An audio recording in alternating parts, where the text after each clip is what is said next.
Alors normalement à ce stade de la formation, vous devriez être un tant soit peu familier avec Twig.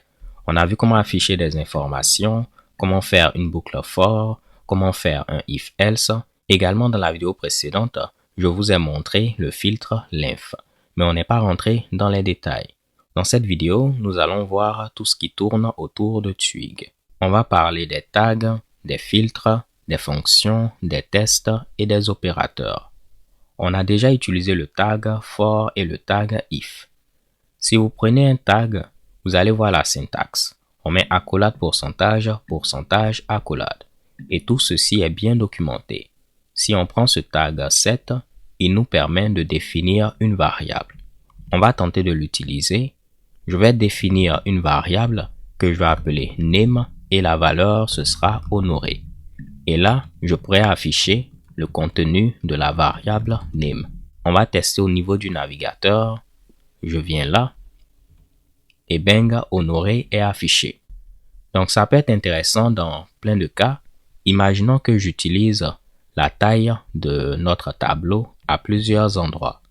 Je peux définir une variable que je vais appeler, disons, length, et puis ou bien je vais dire ici pin count, et on va dire que la valeur ce sera notre tableau de pin auquel on aura appliqué le filtre length. Donc on aura la taille de notre tableau qu'on va mettre au niveau de cette variable. Pour l'instant on a 2 pins, donc on doit avoir 2 affichés et voici le résultat. Donc partout où j'ai besoin de cette variable, si je voulais afficher le nombre de pins, je pourrais simplement mettre ceci.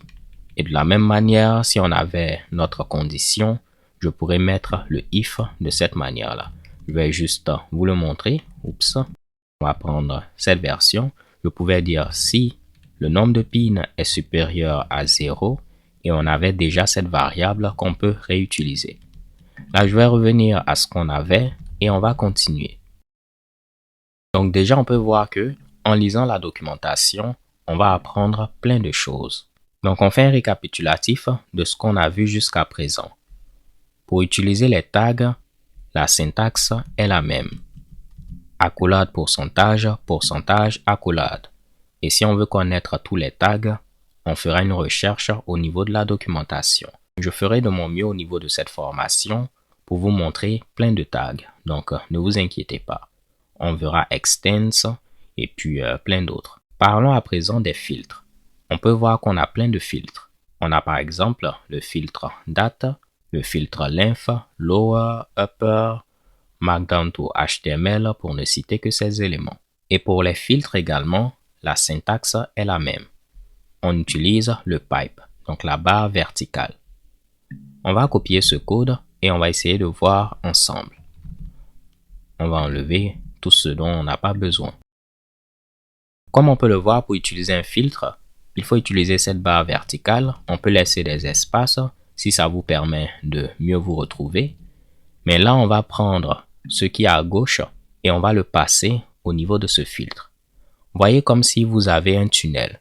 On prend cette information et puis on la fait passer dans ce tunnel-là. Ici, on dit que cette chaîne de caractères va passer dans un tunnel qui la transforme en minuscule.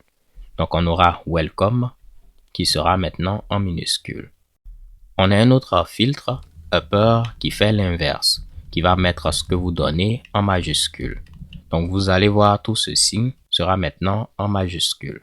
Et ce qui est intéressant avec les filtres, on peut les chaîner. On peut avoir plusieurs tunnels. Là, je vais vous le montrer. On va prendre hello. On va le mettre en majuscule. Donc, ceci va donner hello. Et après, on le met en minuscule. Ceci va donner hello. Donc, on peut appliquer plein de filtres et il va les appliquer de la gauche vers la droite.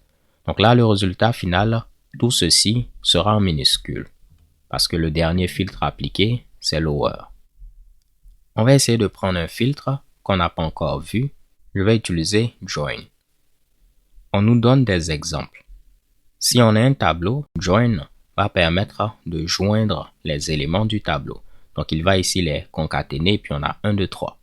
On peut ici les concaténer en utilisant comme séparateur le pipe. Donc il va les concaténer de cette manière-là. On peut même dire, on va joindre nos éléments avec la virgule, mais pour les deux derniers éléments, on va utiliser and. Donc tout ceci, vous allez l'apprendre en lisant la documentation. On va tester. Moi, je vais passer un tableau où on va mettre, disons, 1, 2, 3, 4, 5 de cette manière-là. J'ai écrit du n'importe quoi.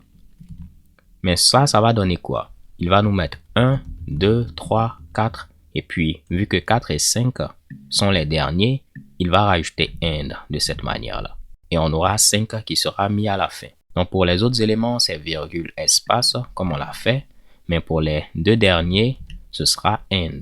On teste et bang, voici le résultat. Donc, c'est très simple d'utiliser les filtres. On utilise le pipe. Et en lisant la documentation, on verra plein de filtres disponibles. Et ce qui est intéressant, on peut chaîner les filtres. Je peux appliquer un autre filtre. Donc ceci sera passé à ce filtre, le résultat à ce filtre, le résultat à l'autre filtre, et ainsi de suite. Parlons à présent des fonctions. Donc ce sera assez simple parce que c'est comme les fonctions que vous connaissez.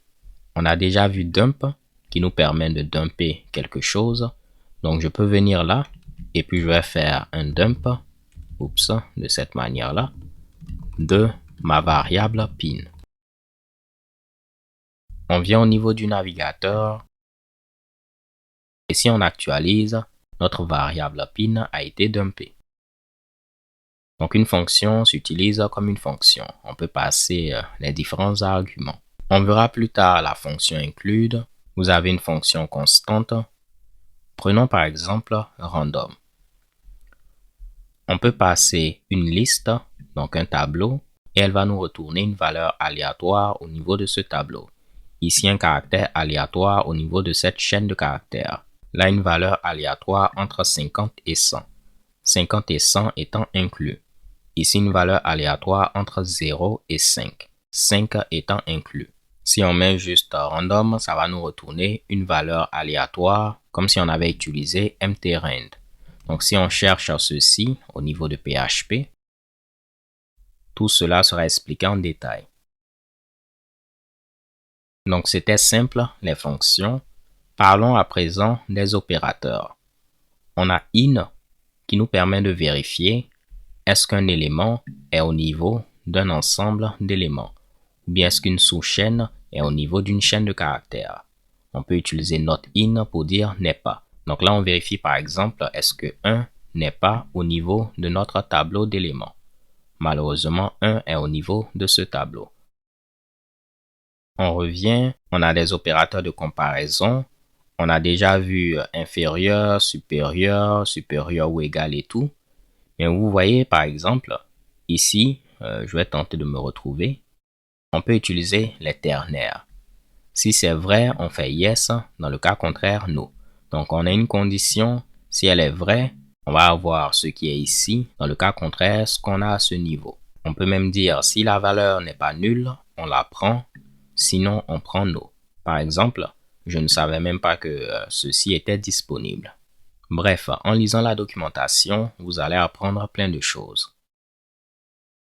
Twig peut être utilisé au niveau de n'importe quel projet PHP, pas forcément Symfony. Là, on peut voir des tags, filtres, tests, fonctions qui sont uniquement disponibles au niveau de Symfony. On a déjà eu à utiliser la fonction path, on a utilisé form, on a utilisé CSRF token et il y a plein d'autres fonctions qu'on va utiliser. Si on veut les avoir, on peut installer ce package Symfony Twig Bridge.